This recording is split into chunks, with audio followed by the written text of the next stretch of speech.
ApostolicSundaySchool.com. This is your daily devotion. It is the quarantine still. This is day number 46. 460 feels like, but it's really only 46. You know what? We're going to get through this, guys. We're going to make it, and one day we're going to be out and actually see the sun. Won't that be awesome to see the sun again? I've heard it's still out there. Anyway, today we're going to start this off with a really cool mini object lesson, and this one is from a young man, Ben Miles, all the way from Rolla, Missouri. Let's give it up for Ben, everybody! Yeah! So today we are talking about how we need God in our life to do well in life. So without God, we're helpless. People don't like us as much because we don't have a cheerful heart. But when we decide to pray and love God, He will come in our hearts and start to fill us up. And people start to see the joy and peace in our hearts and want to know how we got the peace in our hearts. But since they see God's gifts that He has given us and peace and things, they like us better, we get better degrees and things, but other people see that and want it too, and pretty soon they're getting filled up too by God, and they're getting better, and they're shining the light everywhere. So now there's two people giving around and showing and shining the light of the blessings of God everywhere. See ya. Oh, good job, Ben. You killed it, dude. In a good way. Like, you didn't like murder it or nothing, but you did a great job. Like, killed it. That's a good thing. Killing, well, okay, killing's not good. But in this sense, when you say you, okay, Ben, you did a great job. Sorry. Okay, now it's time to lighten things up a little bit with the joke of the day. Take it away. And now it's time for your joke of the day. I told my son I was named after Thomas Jefferson. He said, but Dad, your name is Philip. I said, I know, but I was named after Thomas Jefferson. Named after Thomas? I do not get these jokes. I don't know who picks these things, but whoever does is nuts. Cuckoo in the quarantine. Yeah, it's a real thing. So, about this whole scavenger hunt thing. I was going to make it so difficult that no one could get it. I was going to drag this out forever. But I was going to make it tough on you guys because you showed me just how smart you were. But you know, I underestimated you yet again. I gave you just a few short clues, a few really vague, generic clues, and somehow, some way, you little Sherlock Holmes in training, you figured it out. I don't know how you did it. All right, guys, we have the winner from the second scavenger hunt. So we had a bunch of hints that we had given to you. Do you remember what they are?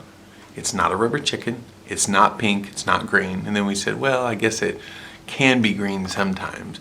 Then we said it can be holy and it can be attractive. It is inside and inside. And then we said that it used to go moo. Right? And that was kind of a giveaway because when we gave that one away, I had an avalanche of people that sent me what they thought it was. And a lot of you guys were right. Well, we have some winners. We have two people that figured out exactly what it is. Actually, we have a lot of people that figured out what it is. But we're only going to give this to the first two people that sent it to us. So I'm going to tell you what it is, but if you sent me the right answer, again, you had to be the first two people. So the answer to the riddle is, it is cheese. Yep, it's cheese. Because, you know, it's not pink, but sometimes it can be green if it gets moldy, right? And it's inside and inside. What I mean by that is it's inside the house and inside the refrigerator. And used to go moo. That's kind of easy. You know, cows make cheese. Oh, it can be attractive, right? Attractive to mice and rats. That's why they put it in traps. So there was one person that sent it to me before anyone else. They were super, super fast. And that was Jake and Caitlin Morris. They're 11 years old and 8 years old from Frederick, Maryland. The second one that got it was Jaylee Martwick. And they sent it to us on Instagram, and they told us it was cheese, and they were second. So Jaylee is going to win $5 for second place to Amazon, and then Jake and Caitlin Morris will also win $5 to Amazon. Good job, guys. So I had to come up with a new scavenger hunt, a new one. And this one is going to be super, super hard. Ain't nobody going to figure this one out. The first hint for this one is it's tough. That's it. That's all you get. It's tough. It's tough. What could that mean? I'm not going to tell you because I don't want you to figure it out super easy. So if you think you know what it is, go around your house or in your backyard, front yard. It's somewhere on the place where you live. And you can take a picture if you think you know and send it to info@apostolicsundaySchool.com. And if you get it right, you get $5. I'm going to give $5 to the first 2 people that figure it out. So today we're going to teach an object lesson. Now, if you remember, just last Sunday was Mother's Day. Mother's Day is pretty cool. And I hope you guys celebrated it, right? Right? You did something for your mom, right? I hope. Because everybody loves your mom, don't you? I hope so. If you don't, well, you're just not a very nice person. Because moms are cool. Now, to go on with this lesson, I need someone to help me. I need someone that is strong. I need someone that is brave. I need someone that is dynamic and forthright. So, Riley, can you come here and help me? Riley. Riley, do you know anybody that fits all that criteria? No? You know what? Let's just have you do it. Okay. No, I'm kidding. This guy, he's the bomb. He's a great guy. So, Riley, I'm gonna have you help with something. Do you trust me? Yes. And you're going to just like run with this no matter what happens. Okay, cool. And I'm gonna have you help me with something. I got a couple pieces of newspaper here. Why don't you hand me one? And I'm going to use it for my lesson. Are you sure? That one? Did I make you choose that one? Would you like to choose a different one? No. This is the one you want me to use? For sure? Yes. Okay. Now I am just going to roll it up a little bit. So if you can watch real close and make sure that I'm not doing anything goofy with it, right? Mm-hmm. Am I doing a good roll-up job? Yeah. I'm trying to make a cone out of it. So, do you see what's in the cone? How about now? You see it? Okay, yeah. Perfect. Can you guys see what's in the cone? See what's in the cone? There is my eye in the cone. There's nothing in the cone. It's just a piece of newspaper. I mean, I just showed you that. So, we're going to use this to illustrate something cool today, okay? Okay. How about now, Riley? Do you trust me? No matter what? No matter what. You promise? Okay, well, we're about to find out. Now, we're talking about moms today. Now, we know that all moms aren't perfect, right? We know that all moms aren't exactly the same, but when God gave them to us, He gave us something pretty special. You see, our parents do a whole lot more for us than we know about. You know what the average cost of raising a kid till they're 18 is, at least as of a couple years ago? $245,000. That's right, almost $250,000 to raise a child from infancy until they're 18. That's a lot of money. Oh, I'm in some serious trouble. So they give on themselves constantly, and sometimes it's easy for us to take it for granted. And they're constantly pouring themselves into us.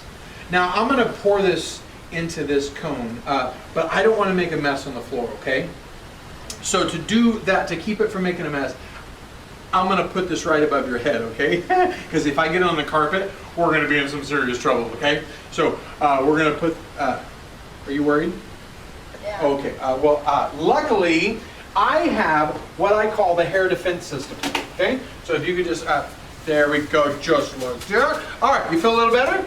Perfect. Okay. So now we are going to try this one more time. Okay. You ready? No, you're not good. Okay.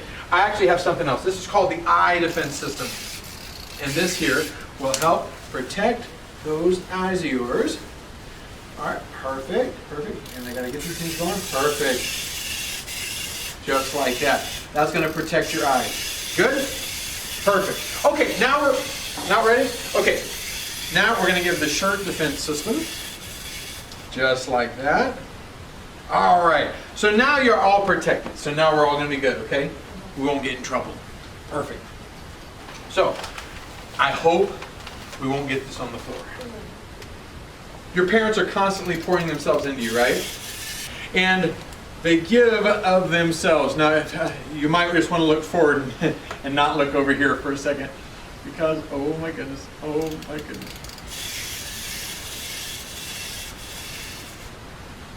Okay. Don't worry, we're gonna be fine. Mothers love us unconditionally, even when we make mistakes. Big ones, small ones, whatever. Your parents are always gonna love you, and they never give up on you. You know what? They hurt when you hurt, right? When you stress, they stress. When you're nervous, they nervous. When you shine, they shine. Huh? Like right now. Like right now, are you nervous? Yeah, that's right. They can talk you through difficult situations. You can vent to them, and even when you're losing your mind, they don't judge you too much. They know the things you like most, and they try to make sure you're available. You know what? My mom knows I like Cheez-Its, and guess what's at her house every time I go there? You are so smart. That's right. There's Cheez-Its because they love us. Now, they take care of the house, they cook meals, and sometimes they're unappreciated. Sometimes they cook the best meal ever, and then they find out that the kids say, I don't even like it. That's not very nice, huh? Then sometimes they go and like pick up McDonald's on the way home, and the kids are like, this is the best meal I've ever had. And that's kind of sad too, huh? Yeah, it's kind of messed up. When you're young, your parents have a magical ability to erase bad dreams. They wake up out of a dead sleep, and somehow they know that the baby's crying in the other room. And they pour themselves into us constantly. All right, we're getting quite a bit in there.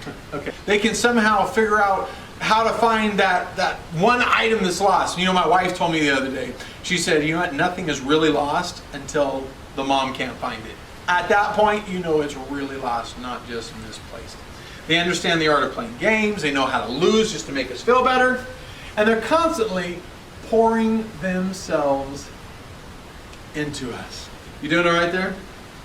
They can do things that no one else can do. They can put their hands in boiling water and wash dishes, and somehow they feel no pain. They open jars that grown men can't open. Somehow they can have a toddler on their hip, hold 4 bags of groceries and a hot caramel latte and not spill it. Nobody knows how they do it. And they can open a door at the same time. We can't figure it out, but they can pull it off. They have the ability to understand and translate the speech of a 2-year-old. No one can understand them. It's just a bunch of consonants, and all they hear, we just hear like jabbering, and the mom knows that they are somehow quoting Mark Antony's speech to Julius Caesar. And that's just beautiful, isn't it? Moms can just pull that off. You doing all right there? They just pour themselves into us constantly. They can make things work. They can somehow make meals from scraps. They can make a costume from a cereal box. They believe in their kids and their dreams. You know what? If you told your dad that you wanted to be an astronaut, you know what your dad's going to say? Get a job. But your mom's going to say, that's beautiful, you're going to go to the moon. They just pour themselves into us. Oh my goodness. Okay. We've poured about half of this container into this. Now, it can be so easy, Riley, to take all this for granted. It can be so easy just to think that we deserve the good things that are poured into us, right? Sometimes we think that they just owe it to us. I've seen kids that take everything their parents do for them for granted. And they act like they just deserve it. And they act like nothing's good enough for them. And that's a really scary attitude to have. We need to thank God every time we think of our parents, because they have our back. And I'm not just saying that because I'm a parent. And if we're not careful, all of that they poured into us can sometimes, if we're not appreciative and we don't thank God for what's happened, we just waste it. If we don't appreciate what has happened to us, it's going to be as if it never happened. And you're going to grow up and you're going to miss a big part of life because you didn't appreciate the things that your parents did for you. Now, I don't know about you, but I want to appreciate the things that happen, right? I want to appreciate the things that God's given me. And do you appreciate the protective system that I've got you? I do too, because we didn't get the carpet wet and now we're not in trouble. And now I won't get busted. Pretty cool, huh? All right, everybody, thank you for being with us today. We're going to see you again tomorrow. Riley, tell them bye. Bye. All right, good job. We'll see you next time.